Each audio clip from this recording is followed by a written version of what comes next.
Hello and welcome to the Power of Ideas. My name is Christian Wagner and it is truly an honor to speak to you here today in this historic year marking 80 years since the end of Second World War. I stand before you not only as a German and an academic, but above all as a fellow human being. So why history matters so much? I know that for many of us in this auditorium, especially young people, World War II might feel far away, but try to imagine cities reduced to rubble, families torn apart, millions of lives lost. World War II claimed the lives of an estimated 70 to 85 million people worldwide, with more than 40 million deaths in Europe alone. In Asia, the estimated death toll ranged between 20 to 30 million. These aren't just numbers. They represent unimaginable suffering, entire generations lost, cultures shattered, and a deep scar left on humanity. So why should we care if we didn't live through it? Because when we forget, we open the door for it to happen again. That's why remembering isn't just about the past, it's about protecting our future. The greatest tragedies of the Second World War continue to shape us all to this day.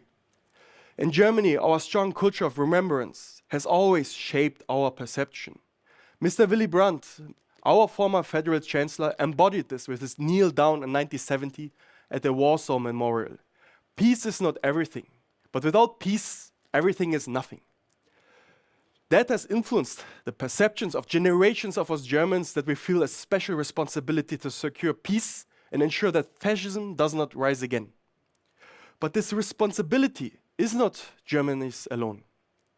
The legacy of fascism not only scared Europe, it left deep wounds across the world.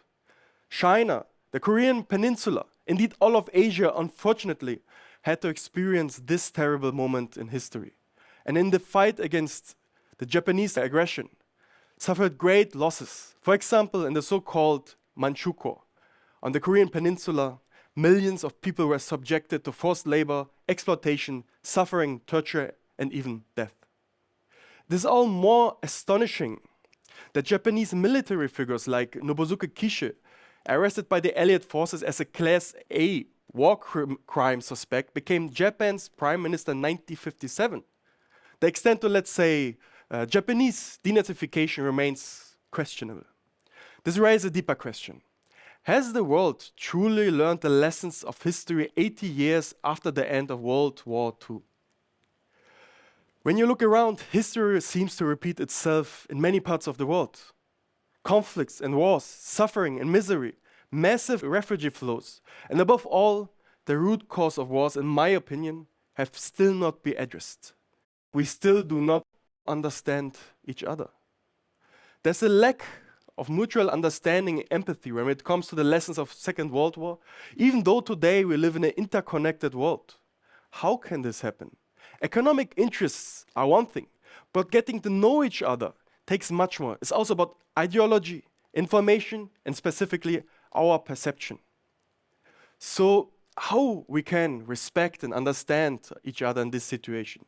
We have all different perceptions. To discuss what is true and which perspective is valid, we must distinguish between objective truth and subjective truth. Objectively, wars and loss of human lives are the worst tragedies imaginable for all sides. But subjectively, those who endure this pain, like the people of China during the Second World War, carry deep emotional scars that we, separated by time or place, often cannot easily comprehend. Yet, we must strive to understand these feelings and learn from history. Similar with religion, culture, aesthetics, or art, we all have different perceptions and emotions that separate our understanding. Because our perceptions shape how we see the world, it is crucial to approach others, experiences, the cultures with respect and openness, rather than imposing one's views.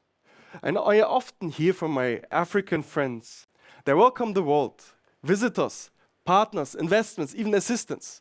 But they want the world to come with understanding and respect for their cultures, their traditions, and the realities of their countries. What they oppose is when outsiders arrive with a sense of superiority assuming their way is always the better, expecting others to follow without question. This mindset is not just patronizing, it also can be dangerous. History has taught us what happens when people start believing that their truth, their system, their way of life is the one and only one that matters. The belief that one ideology or one civilization is better than all the rest, that's exactly where fascism begins. From the vintage point of 21st century, we know from our heart that this fascism must not be repeated. To do that, we must learn from history and respect different civilizations. So, how to solve it? With reason over prejudice. The German philosopher Kant once said, "Peace is the masterpiece of reason." If we understand each other, we realize that the differences are not so great, and together with our reason, we can solve all the problems in the world. So what does it mean to truly understand a country? Take China's example. Not with prejudice, but with reason. The most absurd thing you hear about China, well, that's not real socialism. That's based on prejudice and feeling, because we think our perception is the only correct one. If we now shed light on these points, what do we see? So let me give you two examples. First, China has taken a completely unique path of its development, something unprecedented in the whole human history, and difficult to comprehend when drawing comparison with other countries. Whether it is from then until today, the Mao Zedong thought, the Deng Xiaoping theory, or Xi Jinping's thought on socialism with Chinese characteristics for a new era. China's system has constantly evolved. What makes its path particularly remarkable is the two integrations. To integrate the basic tenets of Marxism with Chinese specific realities and with its traditional culture. Every domestic and international development requires an adjustment to the entire system, and China has just done this with socialism constantly evolving. Second, under the leadership of the Communist Party of China, nearly 800 million people have been lifted out of poverty. How is such a huge project possible? In theory, CPC guidelines specify that local governments, enterprises, people from all walks of life should work together to achieve this goal under the leadership of the party. But in practice, I had the opportunity to witness these efforts firsthand during a rural field visit in China.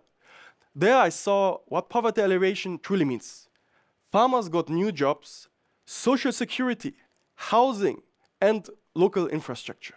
Socialism in China is a unique evolving system that adapts to meet the needs of its people, and recognizing this, respecting this, and even supporting this helps us to see beyond stereotypes and understands China's real progress. So when we reconnect this, the youth with this reality,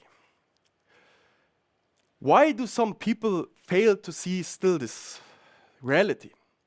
In today's media-driven world, perception is shaped less by facts and more based on perspectives, especially among young people immersed in digital realities. Artificial intelligence, virtual reality, advanced technologies are excellent for improving all our lives. But they carry the danger that we become so immersed in these virtual worlds that we no longer care about what is happening around us. Social media is not reality, and increasingly it distorts our perception.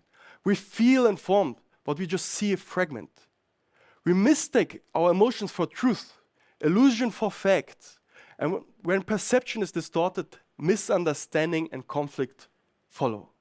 That's why young people in the world must reconnect with the real world and learn from real history to prevent fascism from rising again. I believe that young people, wherever they are, have no interest in taking any step toward chaos. Rather, we are also interconnected today that we are, in the essence, all neighbors. It is so important to maintain this and to learn about our perception so that we can challenge misinformation, avoid conflict born out of misunderstanding, and build a more peaceful and connected world. President Xi Jinping has pointed this out. He said, as the future of all countries is closely connected, tolerance, coexistence, exchange, and mutual learning among different civilizations play an irreplaceable role in advancing humanity's modernization process and making the garden of world civilization flourish. So let us begin now.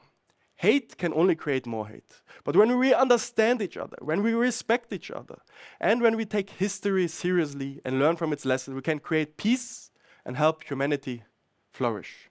Thank you very much.